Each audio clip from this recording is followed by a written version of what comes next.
ऋतुराज सिन्हा, सिद्धार्थ शंभू और शिवेश राम को बड़ी जिम्मेदारी। नमस्कार, आप देख रहे हैं सिटी पोस्ट लाइव। मैं हूं सृष्टि राज। बीजेपी के राष्ट्रीय अध्यक्ष नितिन नवीन ने अपनी नई राष्ट्रीय टीम की घोषणा कर दी है। बिहार से सिद्धार्थ शंभू और झारखंड के प्रदीप वर्मा को राष्ट्रीय सचिव, ऋतुराज सिन्हा सभी प्रकोष्ठों के संयुक्त समन्वयक और शिवेश कुमार राम बीजेपी अनुसूचित जाति मोर्चा के राष्ट्रीय अध्यक्ष बनाए गए हैं। अब इन तीनों नेताओं की राजनीतिक पृष्ठभूमि और संगठनात्मक सफर को समझने के लिए मेरे साथ मौजूद हैं सिटी पोस्ट लाइव के संपादक, चीफ एडिटर श्रीकांत प्रत्युत्तर। सर, नितिन नवीन के अपनी नई टीम की घोषणा कर दी है, तो इसमें किनको किनको क्या जिम्मेदारियां मिली है? नितिन नवीन बीजेपी के राष्ट्रीय अध्यक्ष हैं और उन्होंने अपनी नई टीम का ऐलान किया है। और इस नई टीम में संगठनात्मक अनुभव, सामाजिक समीकरण और युवा नेतृत्व के बीच संतुलन साधने की कोशिश दिखाई दे रही है। बिहार से 3 नेताओं को महत्वपूर्ण जिम्मेदारियां मिली हैं और बिहार के सिद्धार्थ शंभू और झारखंड के प्रदीप वर्मा को राष्ट्रीय सचिव बनाया गया है। ऋतुराज सिन्हा को सभी प्रकोष्ठों का कोऑर्डिनेटर, ज्वाइंट कोऑर्डिनेटर बनाया गया है। शिवेश कुमार राम को बीजेपी अनुसूचित जाति मोर्चा का राष्ट्रीय अध्यक्ष बना दिया गया है। ये बहुत बड़ा पद है। इन तीनों नियुक्तियों को बिहार के लिहाज से अहम माना जा रहा है। खास बात यह है कि तीनों नेताओं की पृष्ठभूमि, संगठन में काम करने का अनुभव अलग अलग है। ऐसे में बीजेपी ने एक साथ संगठन, पेशेवर वर्ग और दलित सामाजिक आधार को साधने की कोशिश किया है। जी सर, तो ऐसे में सिद्धार्थ शंभू कौन है और राष्ट्रीय संगठन तक का सफर उन्होंने कैसे तय किया है? देखिए, सिद्धार्थ शंभू का राजनीतिक जुड़ाव बक्सर और शाहाबाद क्षेत्र से रहा है। बिहार भाजपा संगठन में लंबे समय से सक्रिय रहे हैं। नई जिम्मेदारी मिलने से पहले वह बिहार बीजेपी के प्रदेश उपाध्यक्ष और शाहाबाद क्षेत्र के क्षेत्रीय प्रभारी की जिम्मेदारी संभाल चुके हैं।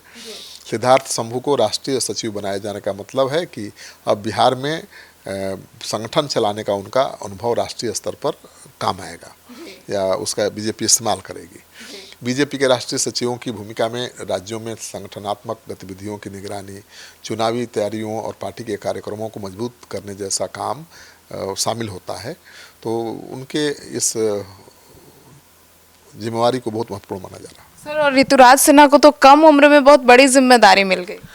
अब पटना से ताल्लुक़ रखने वाले ऋतुराज सिन्हा बीजेपी के साथ लंबे समय से जुड़े हुए हैं। वो बीजेपी के वरिष्ठ नेता और SIAS के संस्थापक RK सिन्हा के बेटे हैं। ऋतुराज ने दून स्कूल से पढ़ाई की है और इसके बाद लीड्स यूनिवर्सिटी से MBA किया है। उन्होंने हार्वर्ड यूनिवर्सिटी के पब्लिक लीडरशिप क्रेडेंशियल कार्यक्रम को भी पूरा किया है। तो बहुत स्मार्ट, बहुत पढ़े लिखे युवा नेता हैं। और 2005 से बीजेपी से जुड़े ऋतुराज सिन्हा ने चुनावी अभियान और संगठनात्मक कार्य में महत्वपूर्ण जिम्मेदारियां निभाई हैं। वे पूर्व में भी राष्ट्रीय मंत्री थे, तो इस बार भी उनको महत्वपूर्ण जिम्मेदारी मिली है। सर, तो ऐसे में शिवेश कुमार राम को भी तो प्रमोशन मिल गया। हाँ, शिवेश राम को भी बड़ा प्रमोशन मिला है।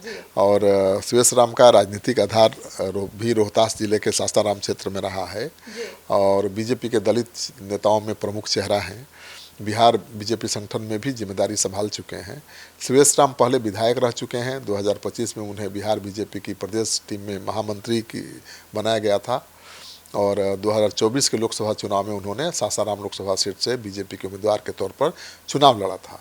इसके बाद 2026 में पार्टी ने उन्हें बिहार से राज्यसभा के लिए भी उम्मीदवार बनाया। शिवेश राम की राजनीतिक पृष्ठभूमि भी मजबूत है। उनके पिता मुनीलाल राम पूर्व IPS अधिकारी और सासाराम से सांसद रह चुके हैं। हालांकि शिवेश राम ने बीजेपी संगठन में अपनी अलग पहचान बनाई है। अब उन्हें बीजेपी अनुसूचित जाति मोर्चा का राष्ट्रीय अध्यक्ष बनाया गया है, तो बड़ी बात है बिहार के लिए भी और बीजेपी के लिए भी। तो सुना आपने, तो नितिन नवीन की इस नई टीम में ये लोग थे शामिल और इन्हें ये जिम्मेदारी मिली थी। आपकी क्या राय है इन सभी को लेकर? अपनी राय जरूर बताइएगा। धन्यवाद।